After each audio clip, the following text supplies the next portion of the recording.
ಧರ್ಮಸ್ಥಳದ ಸುತ್ತಮುತ್ತ ನೂರಾರು ಶವಗಳನ್ನು ಹೂತಿಟ್ಟಿದ್ದೀನಿ ಅಂತಂದ ತಕ್ಷಣ SIT ಟೀಮನ್ನು ರಚನೆ ಮಾಡಿ 17 ಪಾಯಿಂಟ್ಗಳಲ್ಲೂ ಶೋಧವನ್ನು ಮಾಡಲಾಯಿತು. ಇನ್ನುಳಿದ ಕಡೆ ಇನ್ನೊಂದು 3 ಪಾಯಿಂಟ್ ತೋರಿಸ್ತೀನಿ, ಅಲ್ಲಿ ಶೋಧ ಮಾಡಬೇಕು ಅಂತ ಹೇಳ್ತಾ ಇದ್ದ. ಆದರೆ ಸದ್ಯಕ್ಕೆ ಸಿಗ್ತಾ ಇರೋ ಅಪ್ಡೇಟ್, ಶೋಧಕ್ಕೆ ಬ್ರೇಕ್ ಹಾಕಲಾಗಿದೆ. FSL ವರದಿ ಮೇಲೆ ಈಗ ಮುಂದಿನ ತನಿಖೆ ನಿಂತಿದೆ. ಈಗಾಗಲೇ 17 ಪಾಯಿಂಟ್ಗಳಲ್ಲೂ SIT ಪರಿಶೀಲನೆ ಕಂಪ್ಲೀಟ್ ಮಾಡಿದೆ. ಅಲ್ಲಿನ ಮಣ್ಣಿನ ಸ್ಯಾಂಪಲನ್ನು FSLಗೆ ಕಳಿಸಿದೆ SIT ಟೀಮು.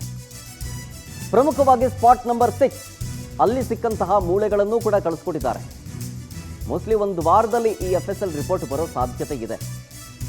ಆ FSL ರಿಪೋರ್ಟ್ಗಾಗಿನೇ SIT ಟೀಮ್ ಕಾಯ್ತಾ ಇದೆ. ಬರಲಿ, ತನಿಖೆ ಮಾಡೋಣ, ಬರಲಿ ಅದು ಫಸ್ಟು ಅಂತ.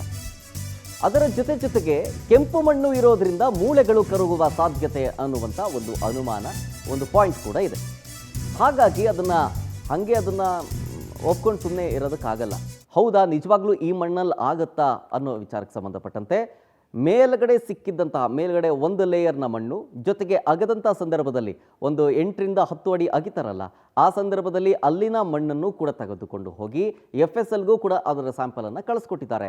ಅದರ ರಿಪೋರ್ಟ್ ಕೂಡ ಬರಬೇಕು. SOCO scene of crime officers ಟೀಮ್ನಿಂದ ಮಣ್ಣಿನ ಸ್ಯಾಂಪಲ್ಗಳನ್ನು ಕಲೆಕ್ಟ್ ಮಾಡಿಕೊಳ್ಳಲಾಗಿದೆ. ಹಾಗಾಗಿ ಆ FSL ರಿಪೋರ್ಟ್ ಬರಬೇಕು. ಆ ಮೂಳೆಗಳ ಸಿಕ್ಕಿತ್ತಲ್ಲ 6ನೇ ಪಾಯಿಂಟಲ್ಲಿ, ಅದರ ರಿಪೋರ್ಟ್ ಬರಬೇಕು. ಜೊತೆಗೆ ಮಣ್ಣನ್ನು ಅಗದಂಥ ಸಂದರ್ಭದಲ್ಲಿ ಏನೂ ಸಿಕ್ಕಲಿಲ್ಲ ಅಂದಾಗ ಮೂಳೆಗಳಿಗೆ ಕರಗ್ಬಿಟ್ಟಿರಬೇಕು ಆ ಕೆಂಪು ಮಣ್ಣಿನಿಂದಾಗಿ. ಆ ಶಕ್ತಿ ಆ ಕೆಂಪು ಮಣ್ಣಿಗಿದೆ ಅನ್ನುವಂಥ ಮಾತಿತ್ತು. ಹಾಗಾಗಿ ಅದನ್ನು ಟೆಸ್ಟ್ ಮಾಡೋಣ ಅಂಥೇಳಿ FSLಗೆ ಕಳಿಸ್ಕೊಟ್ಟಿದೆ SOCO ಟೀಮ್. ಹಾಗಾಗಿ ಆ 2ರ ರಿಪೋರ್ಟ್ ಬಂದ ನಂತರ ತನಿಖೆ ಮತ್ತೊಂದು ಚುರುಕು ಪಡ್ಕೊಳ್ಳುತ್ತೆ, ಮತ್ತೊಂದು ಹಂತಕ್ಕೆ ಹೋಗುತ್ತೆ. ಆಗ ಅನಾಮಿಕನ ವಿಚಾರಣೆ ಕೂಡ ತೀವ್ರವಾಗುತ್ತೆ.